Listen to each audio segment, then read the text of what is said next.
निराकार परमात्मा तुम्हारे लिए रोज नए खेल रचता रहता है और नए खेल का रोज नया आनंद लेते रहो। पर उसमें तुम सच मानते तो दुखी हो जाते हैं। फिर मुझे क्या करना है, मेरा क्या पार्ट है, मेरे लिए क्या उचित है, मेरे लिए क्या अनुचित है, फिर दिमाग तुम्हारा दौड़ता रहता है। ये करना चाहिए, ये नहीं करना चाहिए, तो करना चाहिए नहीं करना चाहिए। तो उसी समय तुम्हारे अंदर साक्षी भाव हट जाता है और जीव भाव आ जाता है।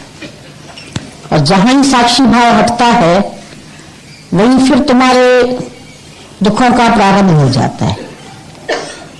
तुम्हारे अंदर चिंतन शुरू हो जाता है, विचार चलना शुरू हो जाते हैं और अंदर वाला तुम्हारा चाहता निर्विचार अवस्था है। अंदर वाला चाहता आनंद है, चाहता शांति है, चाहता सुख है। तो सुख सागर में रहो। सुख सागर में आए के मत जाओ रे प्यासा प्यारे। दृष्ट रोज बदलते रहेंगे, खेल बदलता रहेगा। फिर ये रचना है, ये सारी रचना प्रभु की है, तुम्हारी कोई रचना नहीं है। ये मेरी रचना है, मुझे इसे ठीक चलाना है, मुझे इसे ठीक करना है। तो तुम हटके नहीं खड़े होते हो इससे। गुरु कहता हट जा। बहुत दिन बन के खड़े रहे, कभी माँ बन के खड़े रहे, कभी बाप बन के खड़े रहे, कभी कुछ बन के खड़े रहे। तो बने तो कर्ता भाव में आए, कर्ता भाव में आए तो सुधारक बने, सुधारक बने तो बोलना पड़ा, कुछ करना पड़ा, कुछ देखना पड़ा, कुछ अच्छा दिखा, कुछ बुरा दिखा, उसमें फिर संशोधन करना पड़ा। फिर कहीं मन अटका, फिर कहीं से निकला, तो कर्ता भाव में आ गए।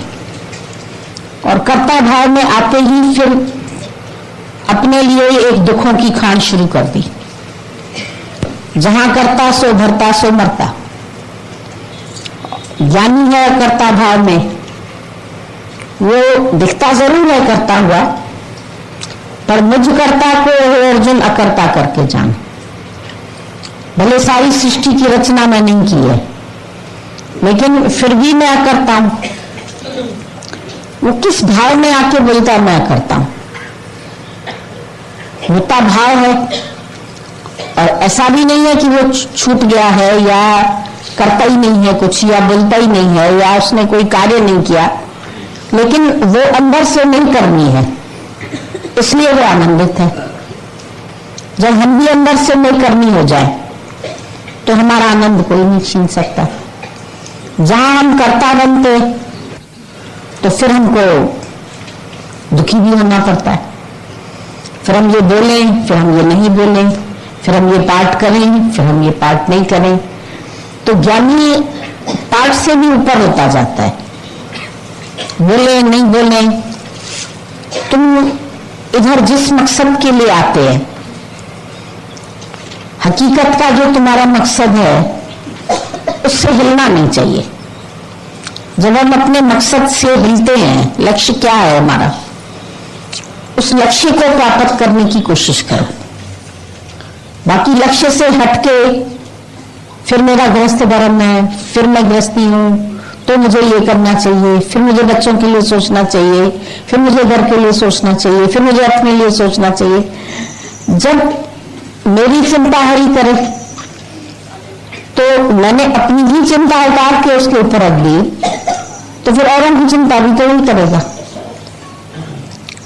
मैं अलग होकर के फिर मैं उनकी चिंता करूं, मैं उनको सुधारने की कोशिश करूं, मेरा ये कर्तव्य बनता है, फिर मेरा ये कर्तव्य। अगर हम ये कर्तव्य नहीं करेंगे तो बिगड़ जाएगा, समाज बिगड़ जाएगा, घर बिगड़ जाएगा, ये बिगड़ जाएगा। फिर गुरु सांत्वना देता है, कुछ न बिगड़ेगा तेरा सतगुरु शरण आने के बाद। अगर तू सतगुरु शरण में आई गया है तो फिर इतना भी धैर्य रख कि कुछ न बिगड़ेगा। भले आज तुझे कुछ बिगड़ता हुआ नजर भी आएगा, लेकिन तेरा कोई कुछ बिगाड़ ही नहीं सकता है।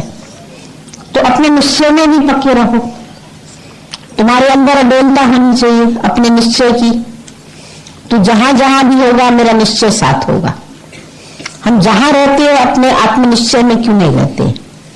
फिर जब कर्ता भाव में आते तो जीव भाव में आ जाते, और जीव भाव में आना मना भटकना, फिर दूसरा देखना, फिर सही करना, फिर गलत करना, इसी उधेड़-बुन में लग जाते।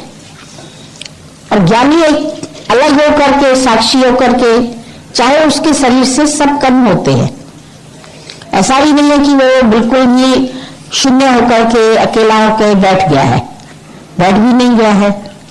दिन भर अहर्निश कार्य होता है, लेकिन अंदर में जबकि कर्ता भाव नहीं है तो वो शांत चित्त योगी है, उसका चित्त शांत है। बोलाए मान चित्त खे जे तुम करने तलक है तूफान में दुनिया जे मुझे मिसल का खतूं। तुम चित्त को डोलाए मान नहीं करो। चित्त की स्थिरता, चित्त की प्रसन्नता वो तभी आती है जब चित्त की चंचलता चली जाती है। जब तक चित्त चंचल है, चंचल तब है जब जगत को सत्य मान रहा है, और सत्य मान के कर्म करता है। ज्ञानी भी कर्म करता है, पर ज्ञानी के कर्म एक्टिंग है, ज्ञानी के कर्म सत्य नहीं है। एक्टर का कोई कर्म सत्य नहीं है, वो सिर्फ एक्टिंग कर रहा है प्रसन्नता के लिए। ज्ञानी के कर्म एक लीला मात्र है, ज्ञानी करता कुछ नहीं है, वो अंदर से ही अकर्ता है, न करता न भोगता, नहीं दुखी होता नहीं सुखी होता। वो दुख का भी दृष्टा है, सुख का भी दृष्टा है, कर्म का भी दृष्टा है, शरीर का भी दृष्टा है। अगर उसके शरीर में भी कुछ देखते हो, तुम कोई रोग देखते हो, कोई पीड़ा देखते हो, कोई हालत देखते हो, तो बोलता ये भी शरीर लीला कर रहा है, वो उसको भी लीला करके देखता है। इस लीला के द्वारा भी उसको किसी भक्तों से मिलना होगा, किसी का कल्याण करना होगा, किसी का उद्धार करना होगा। हॉस्पिटल में जाएगा, डॉक्टरों का उद्धार होगा, नर्सेस का होगा, कर्मचारियों का होगा, उन तक वाइब्रेशंस पहुंचने होंगे। तो निराकार चाहे सत्संग द्वारा पहुंचाए, चाहे ऐसे पहुंचाए, चाहे कैसे पहुंचाए, चलता चल।